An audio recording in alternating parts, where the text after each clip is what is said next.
What's up? This is Rebel Radio. What up? What up? This is DJ Newmark. This is Peanut Butter Wolf. It's your boy. It's okay. Keep checking out Rebel Radio. Rebel Radio. This is Rebel Radio. We're in the place right here. Rebel Radio is going down. Would you say Rebel Radio? Oh, wait. Let's do it again. Rebel Radio. What's up, Rebels? Welcome back to Rebel Radio, the weekly show where I bring you the rebels who are shaping our culture. We talk about how they do it, why they do it, and what you can do to get a little piece of the pie for yourself. We're also the only show to bring you new music every week from our friends over at EDM.com. This week we are back with another one of our Artwork Rebels episodes in partnership with Guerilla One and co-hosted by my man Eddie Donaldson. Our guest in studio today is the one and only Dave Navarro. You might know Dave as a rock god from Jane's Addiction, from Red Hot Chili Peppers, some of his other projects. You might know him as Carmen Electra's ex-husband. You might not know Dave's in studio today to tell us about his newest project, which is street art under the name Life After Death. Dave's getting up all over LA, probably all around the world, touching on, topics from politics. He's using art as a way to communicate around issues of childhood trauma. Dave produced a documentary some years ago about the murder of his mother, and he wants to use art as a way to communicate with other people that are going through, similar types of trauma. He's got some great stories, man. I hope you enjoy this one. And let's get into it now with Dave Navarro, Life After Death.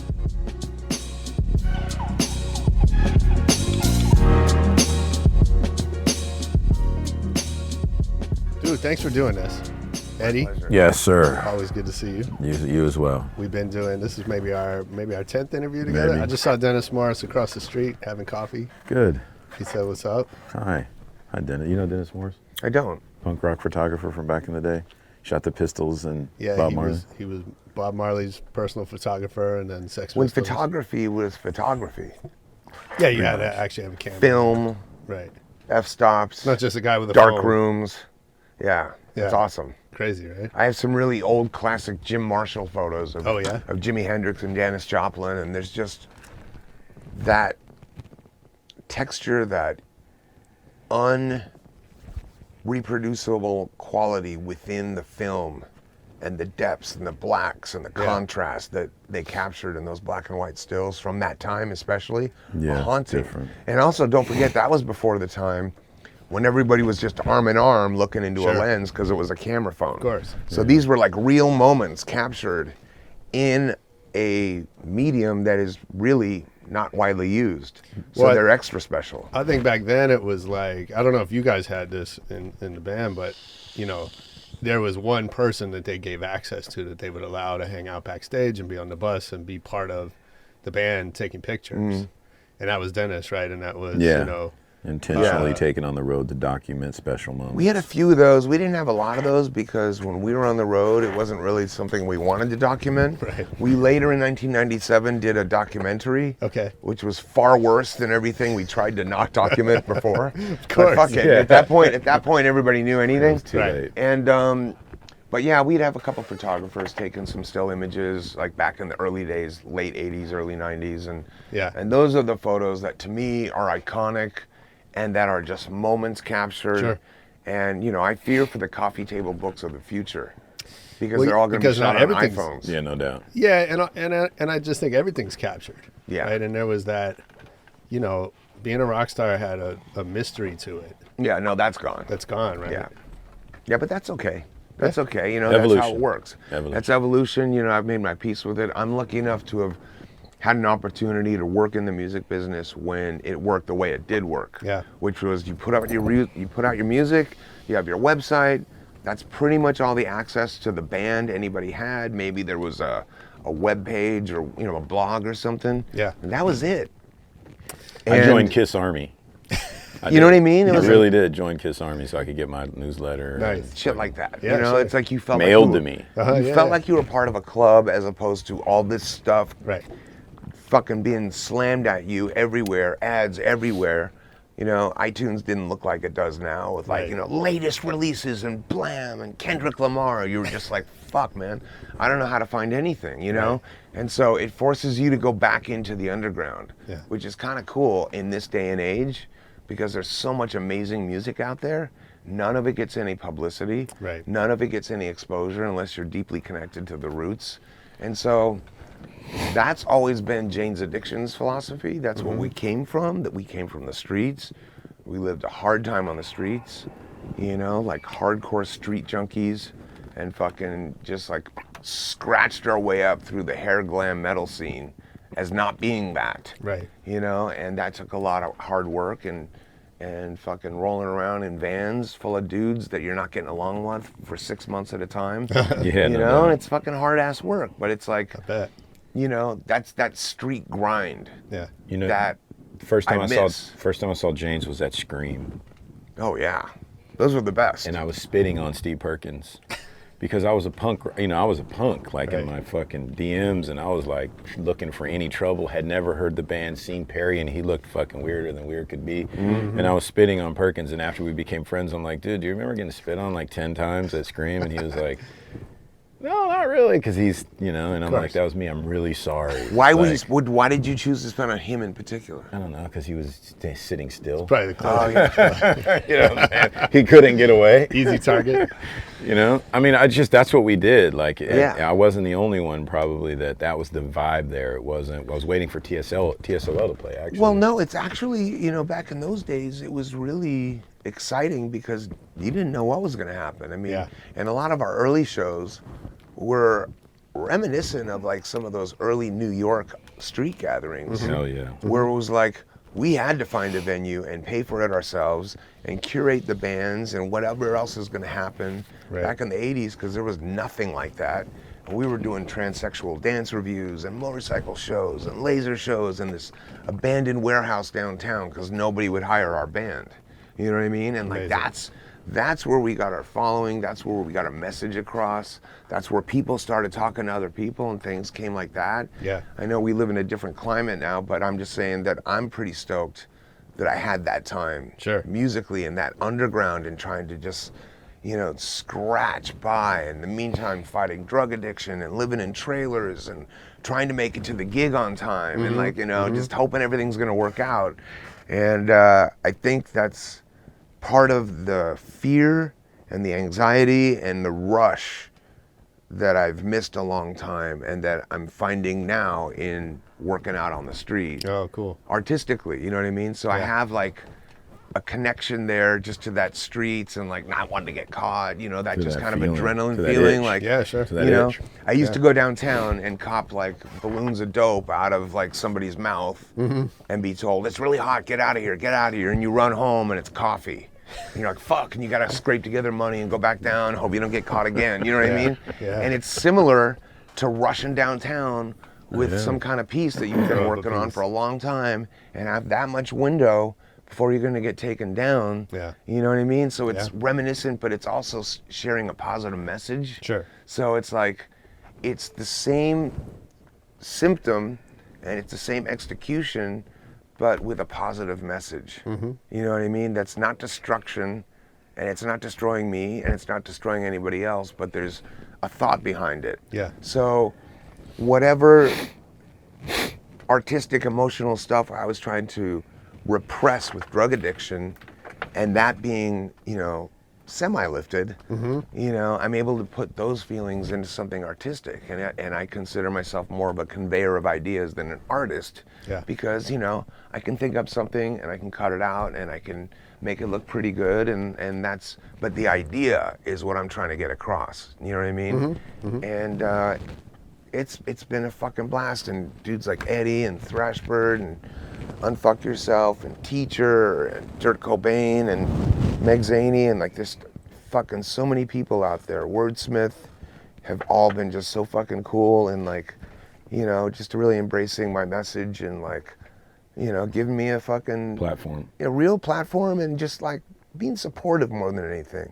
And I'll tell you that the artistic community I've found so far is way more of a community than It's rough probably out there. the music community. It can be rough out there, though. Oh, I know. It can be but rough out there. I know, but I'm just saying, like, in the music community, I know there's a bunch of different genres, you know what I mean? But in the music community, especially when I was coming up, it might be different now, but in the 80s, we hated with a fucking passion anything that we thought was sold out or that was getting successful. Hated GNR. Well, I think part of that was the just, you know, we're in the same age group. I think part of that was generational. Right? We were really sensitive to this idea of selling out that I don't think is where the culture is at today. No, now we all want to create a line of merchandise.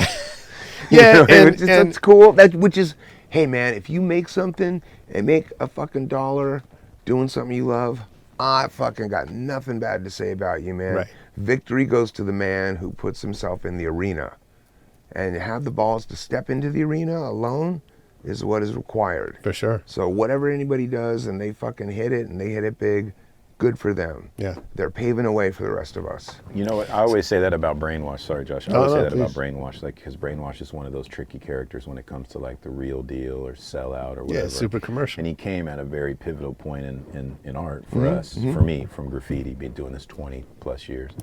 And I always say, dude, God bless you if you can go make $1 million on your first show. I don't care where your principles are, as long as it's not foul, you know, what your goals are. But you're right, if you can get in the game and you can actually succeed and make $1 million, good for you.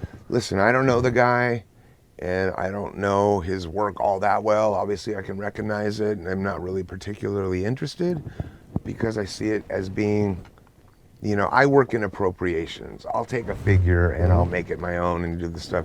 Right. I see a lot of really derivative stuff in his work, which is fine, and it appeals to the masses, and it makes people happy, and they take one home, and they're like, cool, I got a thing, and joy is spread, and I am nobody to step in the way of somebody's joy. You know what I mean? It's just not for me.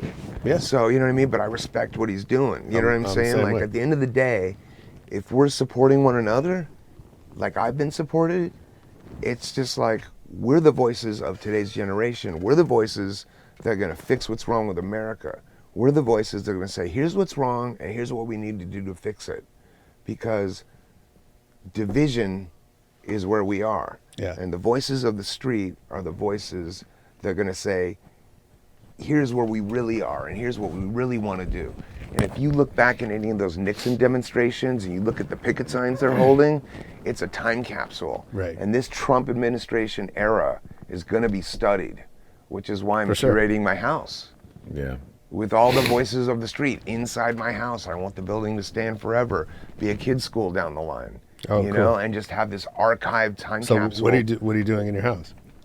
I've just had everybody from Eddie to Trickster to Teacher to Meg Dirk to Cobain to Cab.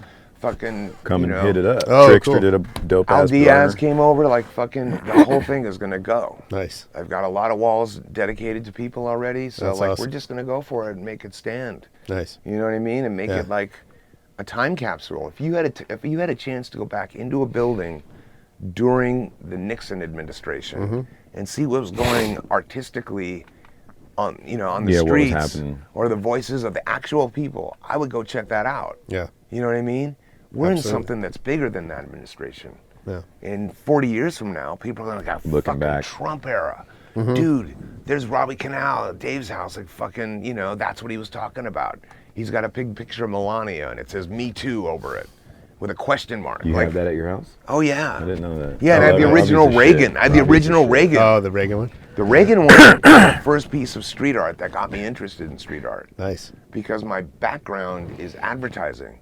How's I grew that? up my whole life. My father was an advertiser, senior vice president in Gray Advertising. Oh, no way. So in my house was a drafting table with cardboard and X-Actos and T-squares and all kinds of Marker shit that I sets, needed, markers, whatever the fuck I needed. And I was cutting shit out all the time, and I learned on a drafting table, like old school with letter set that you rub off each letter. I had a job as a kid. doing Yeah, the and you same rub off each letter and hope it lines up, and it's Yeah. like, you know, rubber glue and that kind of that world. Yeah. So that world of paste up advertising. So did you think that was going to be a career before No, music? But I understood the concepts behind clean advertising. Okay. And then when I first saw the Robbie Canal pieces in West LA, where it was Reagan and it was a disagreeing viewpoint, and I was a kid, I was like, whoa, you can disagree and tell people and have it look like that? And a light went off. And not only did a light go off artistically, but a light went off politically, because now I wanted to know what he was talking about. Because I was like 11. You know, I was like, whoa, that's a voice of dissent against the administration. Right. Who is this dude? And I did research and I fucking found out, and I was like, and I learned about the Contra stuff, and that's what really got me diving into politics. So that kind of art with a message attached really does affect the youth and what they do throughout the future. Yeah, it does. So now it's up to us, because the powers that be are failing. They're failing, you know? We're the ones who've been through a lot of trauma. We're the ones who've been through a lot of fucking life. Sure. Good and bad. You know, we've grown up hard. A lot of us were on the streets. I was in a fucking trailer park or homeless for a lot of years of my life. You know, just scoring drugs. And we fucking survived all that shit. And now we're seeing the fucking country go this way. It's up to us, man. Bless you. It's up to us to bring the love, man. Speaking of time capsule, I saw Amazing Grace Friday night. You know what it is? What is that? Aretha Franklin Oh.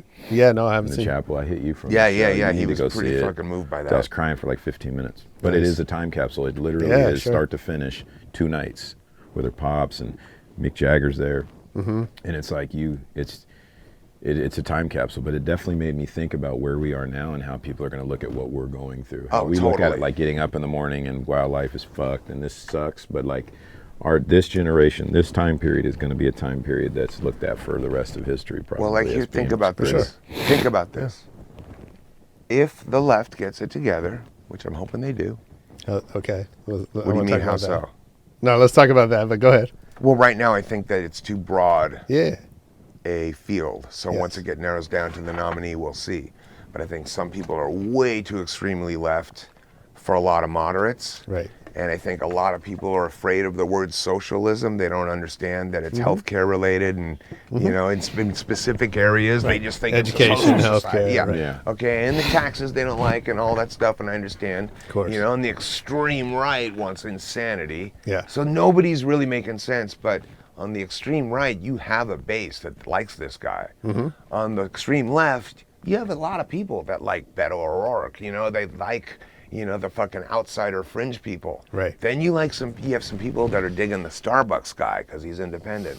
Then you have some guys that are into the Bernie thing, and Bernie got fucked last time, and he's a socialist, but in the right ways. But these people don't like socialists, so the Dems are split. Yeah, for sure. If they don't unify in one strong, moderate leader, we're fucked.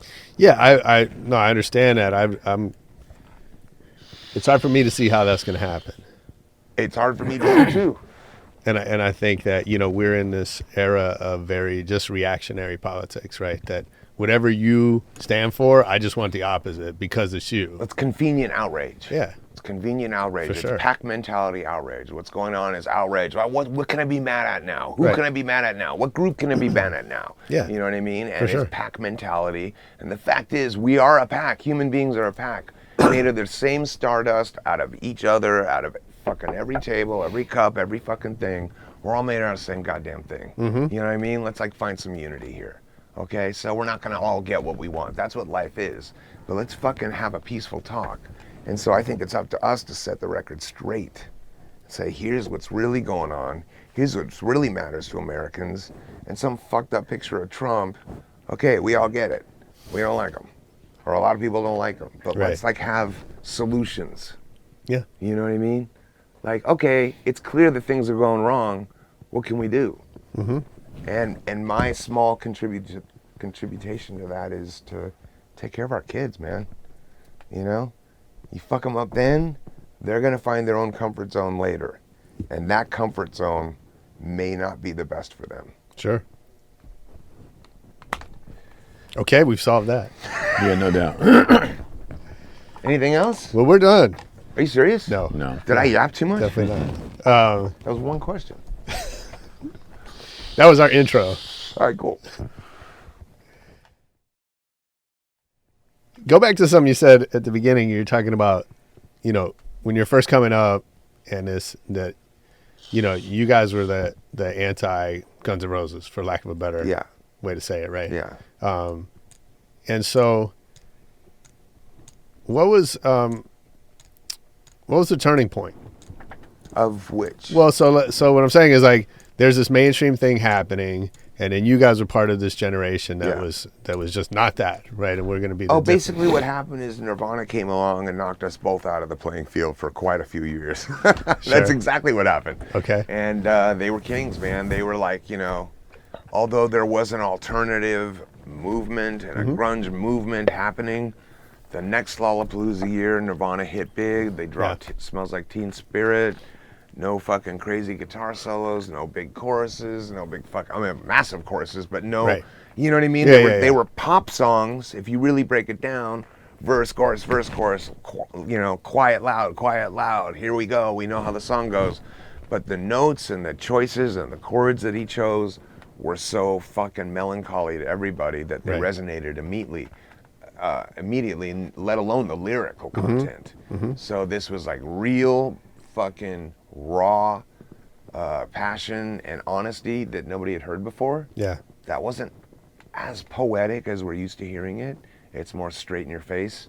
So that was an exciting time. Sure. But and so what did that mean for you guys? Like, what was the point? We had already broken up before that.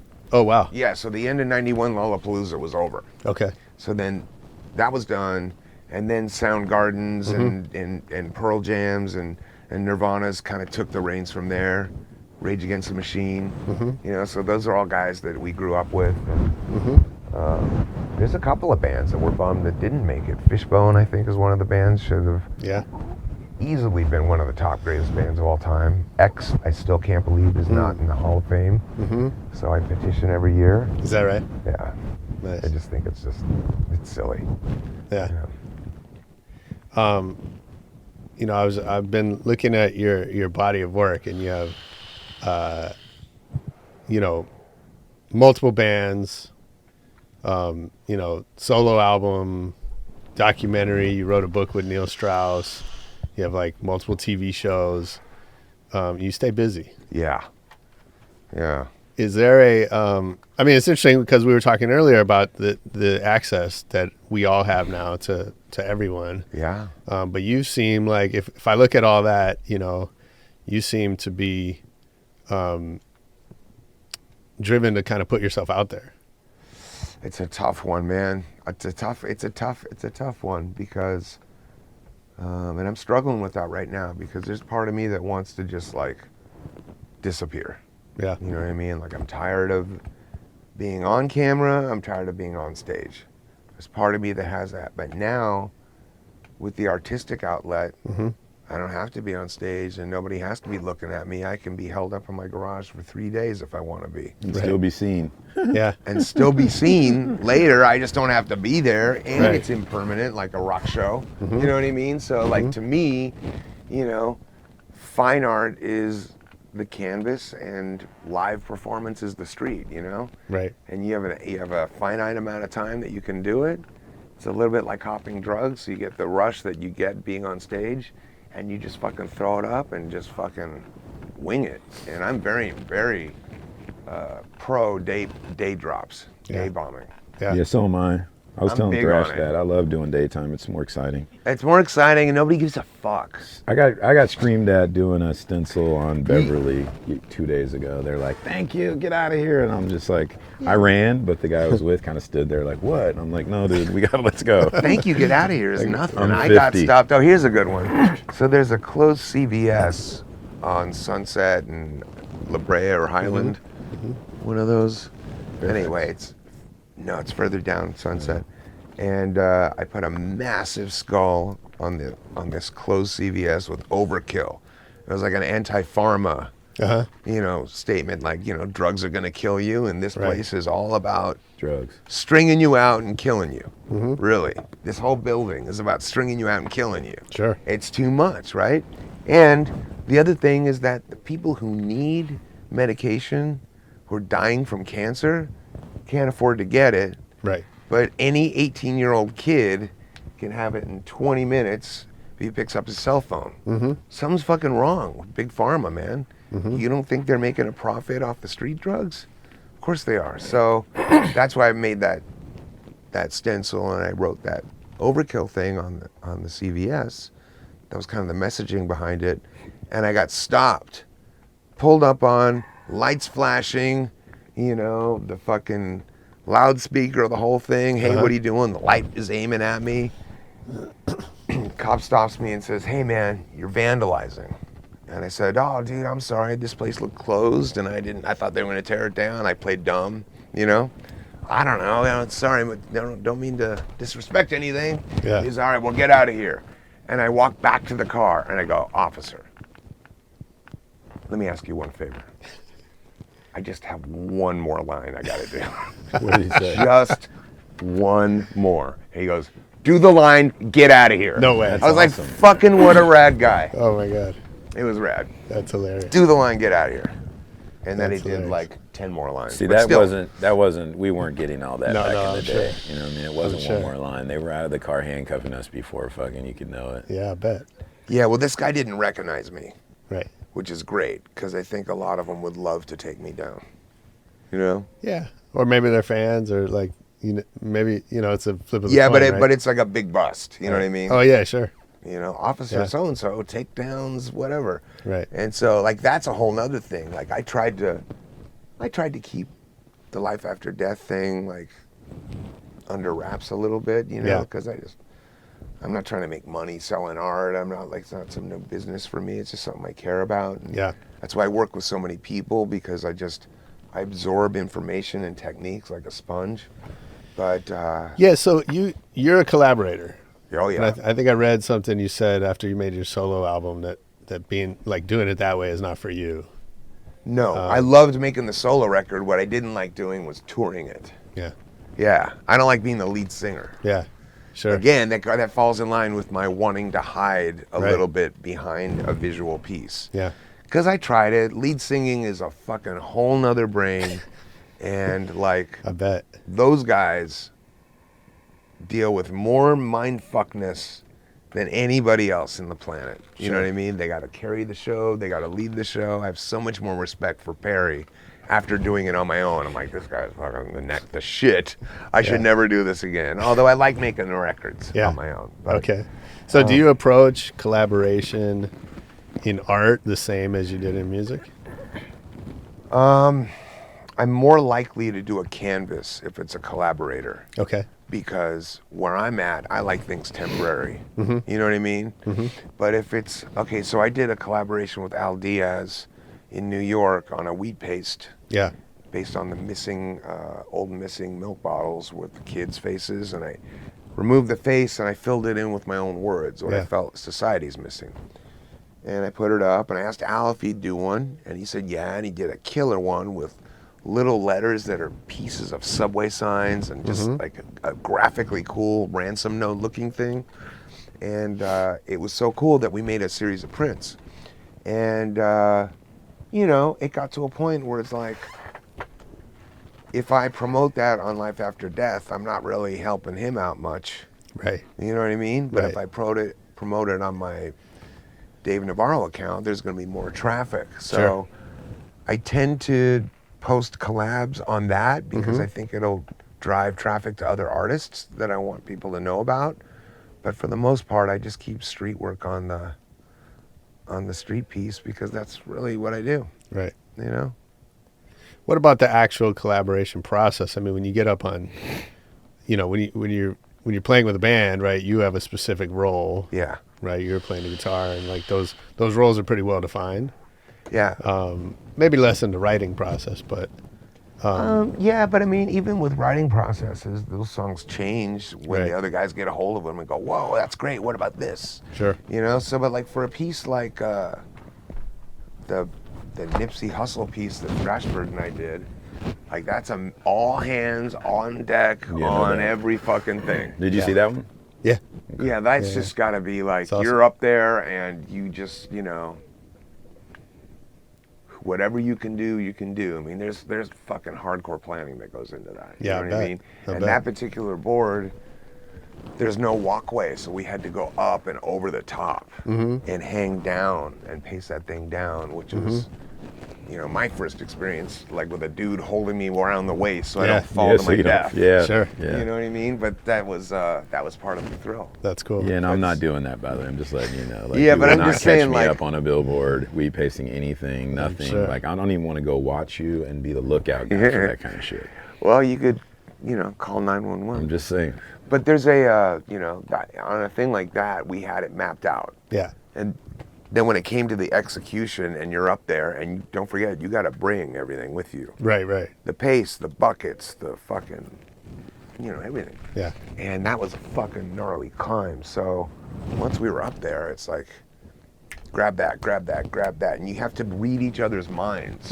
Like, I have to be able to see what he's doing and anticipate what he's going to need. You know what I mean? Yeah. Next step. Like, if he's unrolling that means he needs this thing. And like, I just have a flow going. Yeah. So it's kind of cool. And likewise, you know, oh, you're working on that. Okay, use this tool. So it's a cool vibe, but I wouldn't, you know, by no means am I suggesting that it's safe. Yeah, no doubt. You know, it's cool that you mentioned the Nipsey Hussle, because I think back to what you were talking about earlier, like his legacy, like I'm amazed at how far his legacy has reached so quickly. Right? Just the people from seeing it on the TV news, from reporters who I'm sure never heard of Nipsey Hussle before he died. Yeah. To you know, artists that I just had no idea that he had touched people the way he touched did. so many lives. Yeah. I know, it's amazing. And that was a collab with me and Thrash. You know, to be perfectly honest, I really don't have any connection to Sure. Nipsey Hussle's music. Yeah. But as a survivor of gun violence and my mother being killed and being a survivor and relating to what that does to the family afterwards and the loved ones afterwards, I was proud to take part in that. You know? That's amazing. I didn't even think about that. Yeah, that was my angle. You know, like, I don't That's care. right. You know, first of all, I've lost enough peers musically speaking, whether it's been through violence, whether it's somebody shooting dime bag, to guys overdosing on drugs. You know, all these really talented people are being killed or dying, and it's you know, there's like an inherent insecurity in a lot of creative people that are driven to get that much attention. And when they get that attention and it's not fixing them, they're lost, you know? Right. So not to say that that's Nipsey's case, because that's a gun violence case, but that was my connection to that, because, you know, I'm a gun owner. I believe in gun rights, but I believe in strong background checks. I believe in the elimination of the AR. I believe in ending gun show deals. You know what I mean? I think we need to we can have on responsible. We have gun the right to ownership. bear arms, and based on my history, you better believe my house is strapped from top to bottom. Yeah, that's right. You know what I mean? Like, That's right. I could fucking happily take out anybody who steps foot in there. I have fucking Postmates guy. I better be careful. Prepared. You know what I mean? Dave was prepared. It's like I hear a sound. I'm like, did I order Postmates or was that an intruder? Better get the shotgun just in case. Yeah. All jokes aside, though, you're right. I mean, that is. You know, so that was my involvement in that piece. So how does that loss, as you said, you've experienced, you know, a lot of loss, and you know, you made a documentary about your mom. Yeah. Morning Sun, it's called. Morning Sun. Yeah. How does that affect the way that you approach your art? Right now, because it changes, it manifests. Right now, I'm trying to reach out to other survivors of trauma. I've started this thing like Trauma Kids, but if you've been traumatized as a kid and you're 50 years old, you're a trauma kid. Yeah. You know what I mean? Yeah. So I'm just trying to shed some light on the fact that we all have that innocence in us, and it needs to be respected and acknowledged among one another. And also, I feel that there's a need to expose the shamelessness of it, because a lot of really traumatized people feel a lot of shame about whatever it is they went through. Yeah. And to quote my friend Padilla, she said, military soldiers come home and they've lost their legs and it's a horrible trauma, and they get medals for what they've went through and that they survived. And I'm just trying to say, man, we have survived some of the most unthinkable things. Yeah. And we should be proud of that and, acknowledged for that strength and pass it on to others. So that's really where I'm at with it. You know what I mean? We're survivors. Yeah. We're survivors. Yeah. And that's just the whole thing. And then this other piece I'm working on is about, do you remember the JFK treason letters? No. The day before he was assassinated, Oswald was seen in New Orleans handing out wanted for treason posters to John Kennedy. And then he was assassinated.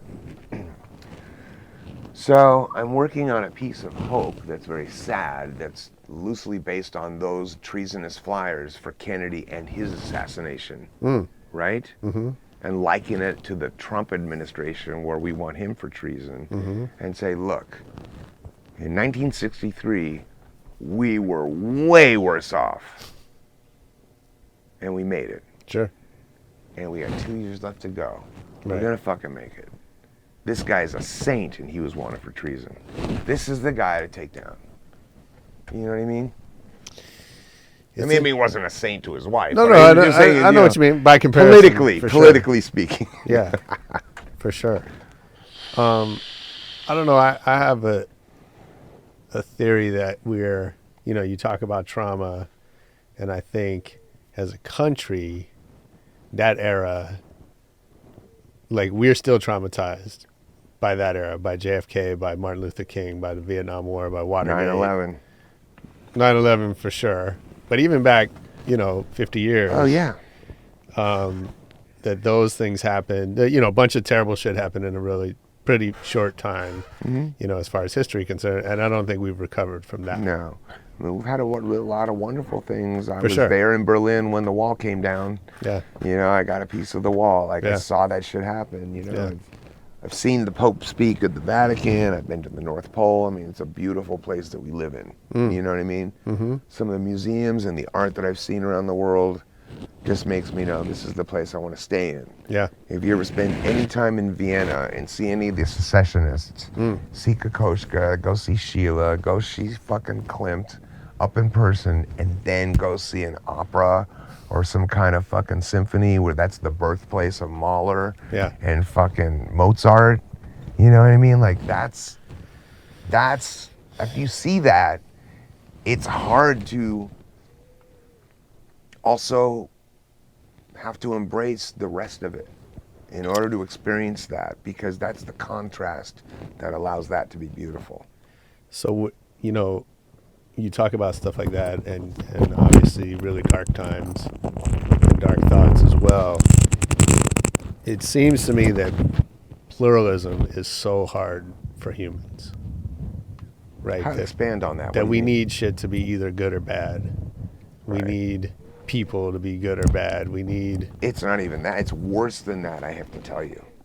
Not only are you good or bad, but you better have been good for the last 20 years that you can research. Sure. You know what I mean? Like, it's absolutely insanity. Right. You know what I mean? Like, this society is in a place where somehow forgiveness and changing behavior is a lost, like, there's no forgiveness. And like half of the people that are arguing for impeachment or Kavanaugh or whatever the argument is, and I'm not even taking a side. I'm just saying, like, Kavanaugh missed a fucking golden opportunity. He should have just said, you know what?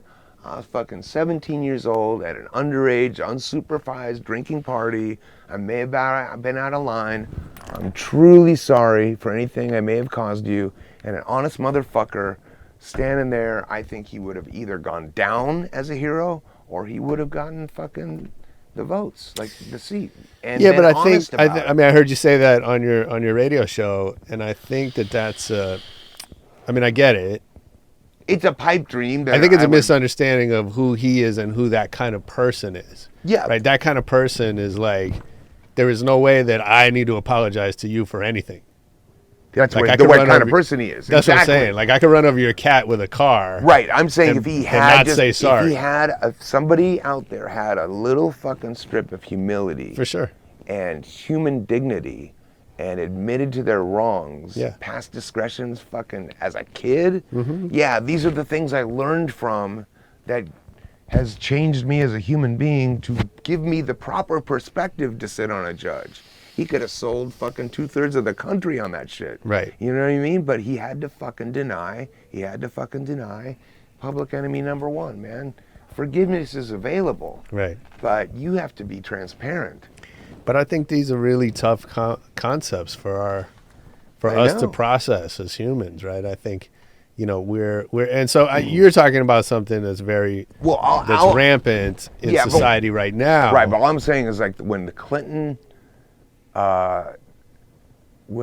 thing went down and they wanted to impeach him, one senator accused him of what his wrongdoings were and then raised his hand and say, and in light of that, since I have done the same wrongdoings, I resign as well. Wow. In the fucking House. It was a heavy moment. It ended his career, but locked him into political history forever as a hero. Sure.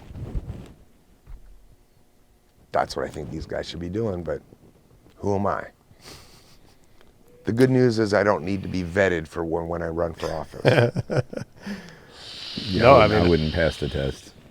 I don't think, but I don't think you have to pass the test anymore. Well, there's no test. I mean, just Google me. Of course. It's fucking easy. You know what I mean? But I'm just saying, like, Trump is a good example of, like, I always say Trump has proven the futility of censorship. Yeah. Right? That Russia and China and have spent so much effort to censor these dissenting voices, Cuba, right? These totalitarian states. And Trump's like, you guys can say whatever you want. In fact, go ahead. Like, tell me more. And just keep winning. Yeah. And I'm not going to get into a political debate. What I'm saying goes for both parties. I think that we need transparency on both sides. I think we need a little bit of dignity and human understanding and forgiveness from everybody. You know what I mean?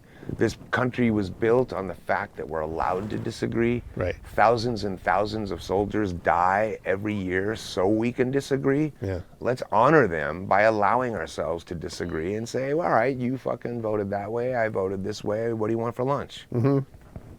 That's the way it used to be. Mm-hmm. That's the way it used to be. Yeah. So throughout history, art, music, painting, has led the way for a lot of that. Yeah. And certainly, you guys, your music was a reflection of the social circumstance that you came from. Of course. And young angst and protest to all that, right? Mm-hmm. How do you see that playing out now? With my band? Or Just with art? with everything you're doing. Well, I have focused. Every once in a while, I get tempted and do a little political jab, but that's not my motivation. I just have strong thoughts on it. Right now, I'm dealing with people who are hurting, everyday people that are hurting. Yeah. You know what I mean? And that just saying, hey man, you're not alone. All of us have something, and it's like it's okay, man. Here's we should be lucky and grateful and proud that we survived. That's what I'm saying. I guess I'm wondering, do you still see art as a vehicle for social change in that way, or has that Absolutely. been? Yeah. Absolutely. Because as I said, as an 11-year-old child, had it not been for Robbie Canal, I would know nothing about politics. I would know nothing about street art. I would not have been invested, and I wouldn't be doing what I'm doing now, And that's a fucking 40-year lapse of being inspired by somebody. Yeah. I was already deep into music, so it was like, that's what I did, but he was the guy who made me go, wow, you're allowed to express a different opinion and have it look pro. Because it looked to me as a kid driving by, it looked like a fucking sign, like, wow, it must have been put up by the city. And then I really looked at it and I was like, wow. Definitely not. That was what was cool about it when he was doing that, especially in West LA where we didn't get much of that. Right. There wasn't even a lot of tagging. A lot of that was downtown or in Santa Monica. Yeah. Venice. Yeah. When you so obviously, you talked about how young musicians are coming up in a very different world than you did. What do you say when you meet young kids that are trying to find their way in music? All I say is I really hope you love what you're doing. Mm-hmm. Because if you have any other goal, if you want the girl, if you want the car, if you want the fame, if you want the money, get out. Forget about it. Get out. This is not the job for you. If you're passionate about your music and that's what matters, give everything you have to it. And the result that you want is having made something that you're proud of. Yeah. Do it. Yeah. But like all that shit out there, it's a fucking nightmare. You're chasing after that shit. You're chasing after inauthenticity, which I've done in my history. That doesn't work. That doesn't make you happy. When you stray from your vision because you're chasing the dollar, it feels yucky. Yeah. And I'm guilty of it. I'll admit that. That's why I'm telling them now, stick true to what you want to do. Yeah, don't do it. Sure. And when they want to stick you with the high-end producer who's going to change everything, beware. Run. Beware, because what that means is you won't sound like you anymore. Yeah, run.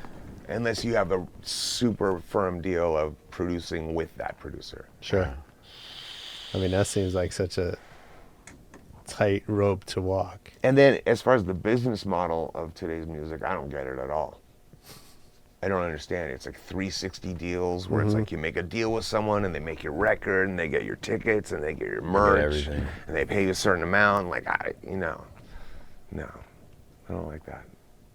Jane's Addiction currently doesn't have a deal. Right. And we like it like Yeah, I'm sure. Yeah. What about those festival passes? Have you heard of that? Like you buy one group, you buy a festival pass and you're entitled to these 10 festivals, or it's like a festival collaboration deal. Oh, really? Like a class pass for festivals? I'm all for that. Yeah. Like getting people in front of the shows, that's what matters. Yeah. You know what I mean? So it's like you spend $1,000 and you get, or $2,000, you get to go to 4 or 5 different Wow. Forgot what it's called. Yeah. Crazy. But that's, now everything's integrated, everything's together, everybody's got their hand in the deal. Now there's 9 dudes sharing $1 versus you just being able to make money making music. Yeah, for sure. Sorry, my 9-year-old son's blowing me up. Yeah, no worries. So I got a question. Who else if you could pick who you wanted to collaborate with art-wise, who would it be? Right now? Yeah. I would want to collaborate with somebody who has an understanding of somebody like Cobra, who has the understanding of the entire structure of a building and can secure that, even to assist. Like I'm at that phase where I'll just go assist if I have to. Like there's no piece of work that's too low on the totem pole for me. You know what I mean? Is there an end game for where you're at now? What do you mean? Like, is there a goal? Nah, not really. Okay. I'm just happy doing what I'm doing. Yeah. Yeah. And I'm happy doing something that doesn't have due dates or fucking, Yeah. companies attached to them or other bandmates or whatever. It's just fun. I'm sure. And it matters to me. It's all I care about. It's like I drive down the streets every day and it's like advertisement. We want your money. No, we want your money. Come stay here with us for a week and we'll charge you money. And I see street art as like, okay, we didn't ask for all these, so here's an alternative view for free. Yeah. We don't want your money. Yeah. Fair? Yeah. Fair enough to me. Yeah. And if you could hang out and work with and collaborate with some of the early dudes, Richard Hamilton, fucking Basquiat, if you could be out on the street with those dudes, you would, right? Sure. Yeah. So I'm on the street with those dudes now. Right now, yeah. Of now. That's my thinking. That's awesome. You know what I mean?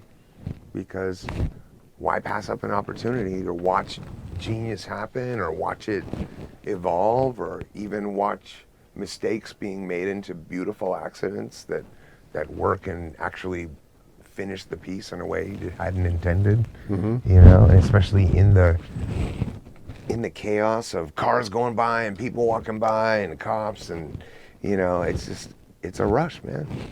I bet. That's what I do. That's what I like. I chase after I mean, one thing I find interesting about how he gets down is like, I'm in the business, right? And a lot of people come to me and they're looking for the retina or the slick, you know, the dudes that we've interviewed, and there's no disrespect to the credits and the things that they've done. No way. But I find interesting who he chooses to collaborate. Like it's an organic, natural thing. It's not like I'm trying to climb the ladder of the art business. No. And if I'm seen with this guy, that will help improve my goal, like you said, in game. You know, and I find that interesting. And you know, from both sides, like, well, why don't you want to work with the dopest dude out there that has the most marketability?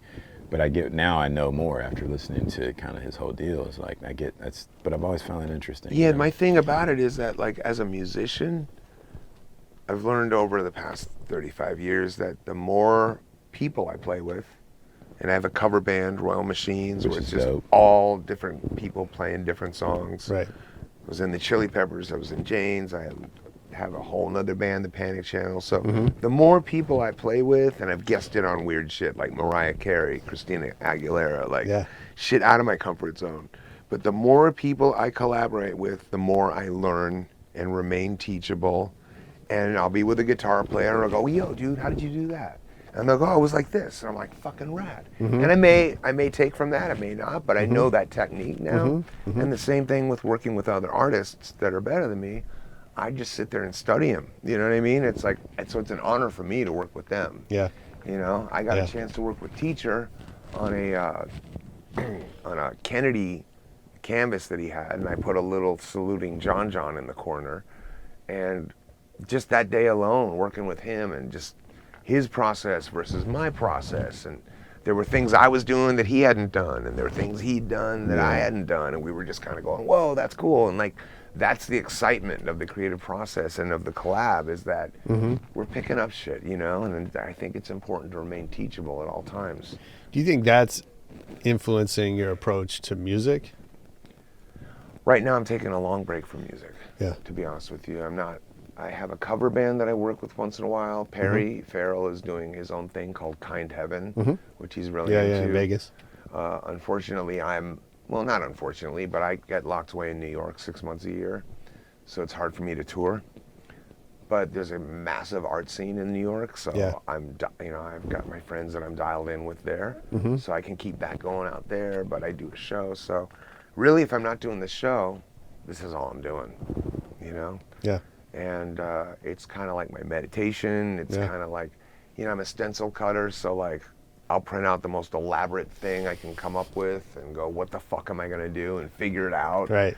You know, and I like that. Cool. So, you know, that's like, if I have a 5-hour cutting ahead of me, like, my day is set. Yeah, I bet. Sure. Playlist, maybe a little bit of weed. Right. Vape pen. That's right. Scalpel. Walk out the world. Amazing. All right, I got to get to a lightning round before I let you out of here. Okay. And you'll forgive me because I've heard you say you don't like favorites, but there might be. I can give you a couple of favorites. That's fine. We're not too rigid about it. What's your favorite city to travel to? Vienna, because of the art. Damn, and that the was music. Easy. Yeah. Easy. You can go see Mahler's grave. You can go see a symphony in those exact architectural structures that they were played in hundreds of years ago. You can see the Beethoven frieze done by Gustav Klimt in person, which is a 3-panel mural. It's the only place you can see it because it's in the Vienna Secession Museum. Yeah. So, and that's, if I was to talk about favorite artists, Klimt, Bacon, somewhere in there. You mean Kevin Bacon? Kevin Bacon. Yeah. Yeah. Gustav Klimt, the films of Kevin Bacon, and Andy Warhol were like my top 3 dudes. Amazing. Maybe, or Vermeer as well. because I'm a big classicist dude. Do you have a favorite DJ? No. My last favorite DJ was AM.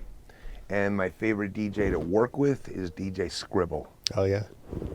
So Nice. he and I do mashups, like live mashups. Oh, cool. He'll be Scribble's cutting dope. records and I'll be like playing guitar riffs over it. And Yeah. It's kind of a cool. Scribble came to Oddspot 23 back in the YBT days. Oh, no. Yeah. Nice. Yeah, so he's my partner in crime. Yeah. What about, can you remember a favorite live show you've seen? That I've seen Marilyn Manson opening for 9 Inch Nails on the Downward Spiral tour, Cool. or the last Roger Waters tour, where he did selections from all the great Pink Floyd records. Yeah. He did fucking Dark Side, he did Animals, he did The Wall. It was fucking incredible. Amazing. So, I mean, and Roger Waters is probably one of my favorite musicians, with David Gilmour being my favorite guitar player. So, and the thing I think about Floyd that I love is Gilmour has this outward angst, and Waters has an outward angst, and David Gilmour has this inward reflection. And the marriage of those two things, his angsty vocals and his melodic, guitar soloing, is just the perfect blend for me. That's cool. What's the last great book you read? I'm not a big reader, so I would tell you that the last great book I read was a book called Wasted by Maria Hornbacher. It is a testimonial of a female bulimic and her challenges of being a bulimic and recovering. Yeah. Yeah. Tell me one decision that changed your life forever. Joining the Chili Peppers changed my life forever. In the sense that I was already in Jane's Addiction, and we were already an established band, but once I joined the Chili Peppers, I was like, now all of a sudden I was catapulted into their realm, which was really a lot more going on, a lot brighter, a lot shinier, a lot more cameras, a lot more coverage. It was a weird adjustment. Sure. And I know that some people loved my stint in the Chili Peppers, some people hated it, but what it did give me was the ability to progress comfortably with other musicians and carry on. And fortunately, I got back with Jane's Addiction, and I put the Panic Channel together, and I have Royal Machine, so I feel like I'm covered on the playing end of things. Yeah. But that might have been the most life-changing decision in terms of making me a visible character. Yeah. That, sometimes I struggle with. And what I love about the art is that it's, even though most people know it's me, it's like, it's a little undercover. Still got some mystery to it. And there's a name behind it, so it doesn't have to be me, because to be honest with you, it's just a lot to strip, a lot of identity to strip when I'm going in for an artistic piece. Sure. I don't want it to be me. You know what I mean? I want to be able to tap into something that's greater than me. Yeah, I mean, I always find that interesting when famous people start painting, right? Is you can't not look at it as this famous person's artwork. Do you know what I mean? I'd like to not look at it that way. But it's hard to do. Like Yeah. Now I'm trying to think of who, but I remember George Bush was like a painter. Yeah. And you see his stuff and you're like, oh, that's the president painting. It's cool. Yeah. But you're not just going to look at the art distance from him. Objectively, without taking that into No, I consideration. mean, to be fair, it's like, maybe if you didn't know it was his, but. To be fair, I mean, his paintings are good. They're hotel paintings. They're cool, whatever. Yeah. He likes doing them and it brings him peace. I'm just saying we bring that baggage with us. But I'd still fucking own a Bush in a second. Are you kidding me? If I could get my hands on a Bush. I mean, you see the Hitler paintings? No. Hitler got kicked out. He was rejected from art school. That's why he got so upset at the Jews that beat him into art school. Right. That he tried to get the Aryan race to pure blood Aryan race, which he felt was from Atlantis, believe it or not. That the Aryan race were Atlanteans and that their race had been diluted by other races. So his rejection from art school is what caused the Holocaust. Look it up. Awesome. I don't know if it's awesome. I mean, I'd let the guy slide if it was going to save all those lives. You know, put him in the Yeah, no doubt. put him in the intermediate class. We have room for one more. You're in the Fast extension. forward to, Hitler the artist. If I worked for you, what's something I would hear you say over and over? Can you get me another coffee? And yet I offered you coffee and you said no. No, I was good now, but just kidding. Now you take one. If we were going over to the location, I would ask for another coffee. Yeah. But I would also ask for it from Starbucks. Are you a Starbucks?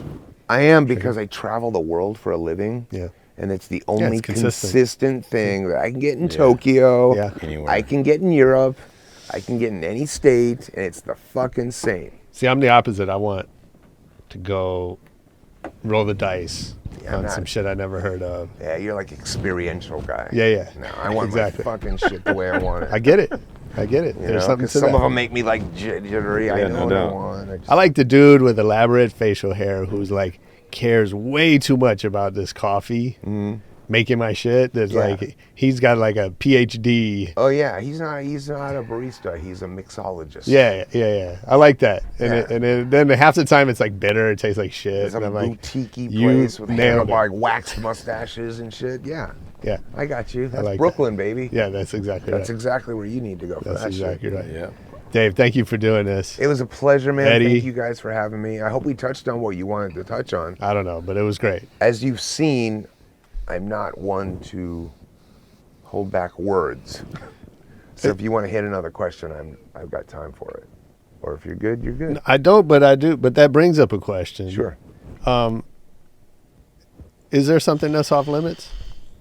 No. Like I said, you can ask an off limits question, and if I tell you it's off limits, No, but what I mean is are there things that you just won't talk about publicly? you know, it's a public weird thing. Like, journalists today believe that if they ask you a question, they are entitled to an answer. Sure. And I'm like, where does it say that? Right. In what realm do you live in that it exists that I have to answer every question some fucking stranger asks me? You know what I mean? Of course. So I'm pretty good when it comes to getting asked questions, and I don't want to get into it. I'll say, listen, man, I'm not here for that, whatever. Yeah. But no, I mean, typically nothing's off limits. Like, drug addiction is well known. Mm-hmm. The murder of my mother is well known. Mm-hmm. Any skeletons that I have are pretty much out there. Yeah. So, and I'm happy to expand on all of them, because the death of my mother is one of the impetuses, or is the impetus to where I'm going now creatively, because I'm just kind of channeling that damaged inner kid that exists in a lot of trauma survivors, and saying, here's this kid, protect that kid in you. Yeah. That's it. Yeah. That's right. That's awesome, man. I appreciate the work you're doing. Thank you, man. I appreciate you having me here. Anytime, come back. We'll dude. promote some shit or talk about whatever we want. Life After Death, Street. Life After Death Street on Instagram. Dope. We'll be following it. Or at Dave Navarro on Instagram, but I interact on Life After Death. I don't really interact on Dave Navarro. Nice. Well, I can't wait to see the next pieces. Yeah, me too. I'm working on something now with Dirk Cobain, so hopefully that thing will be Big shout out to Dirk Cobain. Dirk Cobain. The homie. My homie. I need another Xanax for this. Yeah. Or whatever it is. Eddie, what's up with Guerilla One? Same old shit. Just trying to grind away. A lot of stuff in the way to sell in the works. Yeah. We got some sweatshirts available. Did a very limited run. They're selling like hotcakes. Okay. Where can we get those? You got DM me at Guerilla One. I got limited sizes available. They're really expensive and very limited, so nice. Please don't ask for free, and no, I'm not giving you a discount. Are they zipper or over I have hoodies and crew necks, but all over. But if you want a zipper, I'll make it. I need a zipper. Just for we on you. that custom One of shit. one. Yeah, no, I'm saying I customize them. I'll put your last name on the back. Do you have access Where's to the some Life After screens Death yourself? Guerilla One collab? Huh? Where's the collab with Life After Death? Well, I'm sure we're collabing right now. That's exactly what we're doing, bro. Okay. We're collaborating on the constant, and we're love it. Hey, I hope you enjoyed that. I know I did. That was Dave Navarro, Life After Death, Eddie Donaldson, Guerilla One, Rebel Radio. That was a good one. Well, hopefully we'll have some more good ones coming up for you in the future. You can always find us on Twitter, Facebook, anywhere on social media at Rebel Radio Net. And, we always appreciate comments, suggestions, hate mail, whatever you got. Just send it over and we'll ignore it. Most importantly, though, come back next week for more Rebel Radio. Peace.